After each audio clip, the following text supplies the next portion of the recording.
I remembered the line from the Bhagavad Gita. Now I am become death, the destroyer of worlds. I suppose we all thought that, one way or another.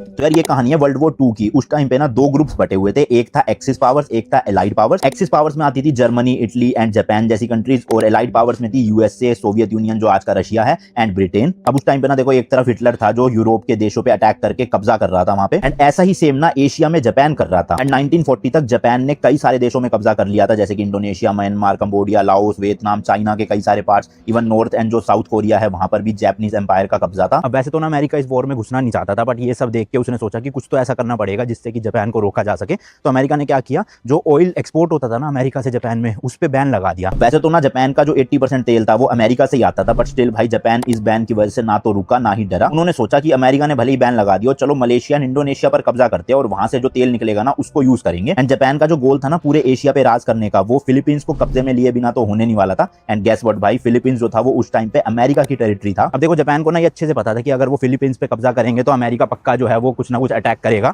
तो उन्होंने क्या किया, 7 दिसंबर 1941 को Japan ने USA के Pearl Harbor base पर attack कर दिया, जिससे ना जापान अपनी एयरफोर्स से बम गिराता है। And 19 US navy ship, 188 aircraft and 2000 से ज्यादा यूएसए सोल्जर्स मारे जाते हैं। एंड ये सब करने के कुछ ही घंटे बाद जापान सीधा फिलीपींस पे कब्जा कर लेता है। एंड ये सब होने के बाद ना ऑफिशियली अमेरिका भी जो है वो जापान के खिलाफ वॉर शुरू कर देता है एंड वर्ल्ड वॉर 2 का पार्ट बन जाता है। और इसी के साथ साथ भाई ब्रिटेन एंड चाइना भी जापान के अगेंस्ट हो जाते हैं। बट उसके बाद 1945 तक इटली और हिटलर जो जर्मनी का था वो सरेंडर कर देते हैं, बट जापान नहीं मानता भाई सरेंडर करने से, क्योंकि उस टाइम के जो जापानीज राजा थे ना हिरोहितो, उन्होंने जापानीज लोगों का काफी ज्यादा ब्रेन वॉश कर दिया था कि ये राजा ना भगवान की देन है, तो जो भी वो कहते हैं लोग उस पर बिलीव करते थे। और तो और भाई जो भी इस वॉर को अपोज करता था ना जापान में, उसको मार दिया जाता था। फिर उसके बाद अमेरिका एंड जापान के बीच में फुल स्केल वॉर हुआ। अमेरिका ने अपनी आर्मी भेजी थी बट जापानीज ने हार नहीं मानी, एंड बहुत ही गंदे वाला वॉर हुआ जिसमें 12,000 से ज्यादा अमेरिकन सोल्जर्स की डेथ हुई एंड 50,000 से ज्यादा इंजर्ड हुए। साथ ही साथ 11,000 जापानीज सोल्जर्स भी मारे गए थे उस वॉर में। एंड देन अमेरिका ने सोचा ऐसे तो हमारे बहुत सोल्जर्स की जान जाएगी, बिकॉज जापानीज तो हार ही नहीं मान रहे। तब जाके 16 जुलाई 1945 को फर्स्ट न्यूक्लियर बॉम्ब को टेस्ट किया जाता है अमेरिका में, एंड ये टेस्ट सक्सेसफुल भी होता है। उसके बाद 26 जुलाई 1945 को अमेरिका के प्रेसिडेंट अनकंडीशनल सरेंडर डिमांड करते हैं जापान से, एंड अगर जापान ऐसा नहीं करता तो this will mean the inevitable and complete destruction of Japanese arm forces. But ये जो पूरा डॉक्यूमेंट था ना भाई, उसमें ऐसा कहीं भी बताया नहीं गया था कि अमेरिका जो है वो न्यूक्लियर बॉम्ब से अटैक कर देगा।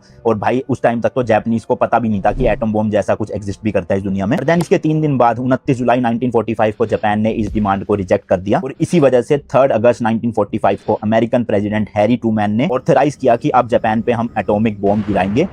देन उसके 3 दिन बाद 6 अगस्त 1945 को बोइंग B-29 प्लेन से सुबह 8:16 पे हिरोशिमा सिटी के ऊपर से लिटिल बॉय नाम का एटॉमिक बॉम्ब गिराया जाता है। ये बॉम्ब ना भाई 43 सेकंड्स तक हवा में रहा एंड जमीन से अराउंड 600 मीटर ऊपर ही फट गया। बॉम्ब फटने के बाद ना कुछ ही सेकंड में लोगों को एक व्हाइट फ्लैश दिखा, जिससे उन्हें दिखना बंद हो गया। एंड बॉम्ब की आवाज इतनी तेज थी कि कई लोगों को तो परमानेंट हियरिंग लॉस हो गया था। इसके अलावा जमीन पर 4000 डिग्री सेल्सियस का टेम्परेचर हो गया था, जिसकी वजह से लोग इंस्टेंटली जलकर वेपराइज हो गए। यहाँ भाई आपने बिल्कुल सही सुना, लिटरली लोगों की बॉडी जो है वो ऐसे भाप में बदल गई थी। एंड बॉम्ब गिरते ही ना इंस्टेंटली 80,000 लोगों की डेथ हो जाती है। हालांकि ये डेथ का नंबर आगे जाके और बढ़ता ही जाता है। हिरोशिमा की ऑलमोस्ट 70% बिल्डिंग्स जो है वो खत्म हो गई थी, आसमान में पूरा काला काला हो गया था उस टाइम पे। एंड कहा जाता है कि 8:16 पर जब बॉम्ब गिरा ना, तो घरों की क्लॉक्स भी जो है वो 8:16 पर ही रुक गई थी। बॉम्ब फटने के बाद ना लोग लिटरली भाई प्यास की वजह से पानी के लिए तरस रहे थे। एंड 30 मिनट बाद ही ना बारिश होना शुरू हो जाती है, तो लोगों को प्यास तो लगी रही होती है, लोग अपनी प्यास बुझाने के लिए वो बारिश का पानी पीने लगते हैं। बट एक्चुअल में वो भाई नॉर्मल पानी नहीं था, ये एक एसिड रेन थी जो कि बॉम्ब फटने की वजह से हुई थी। जो बॉम्ब की रेडिएशन थी ना भाई, उसकी वजह से भी डेथ तो आने वाले टाइम में और ज्यादा हुई है काफी, जो 80,000 मैंने बताया उससे भी कई ज्यादा।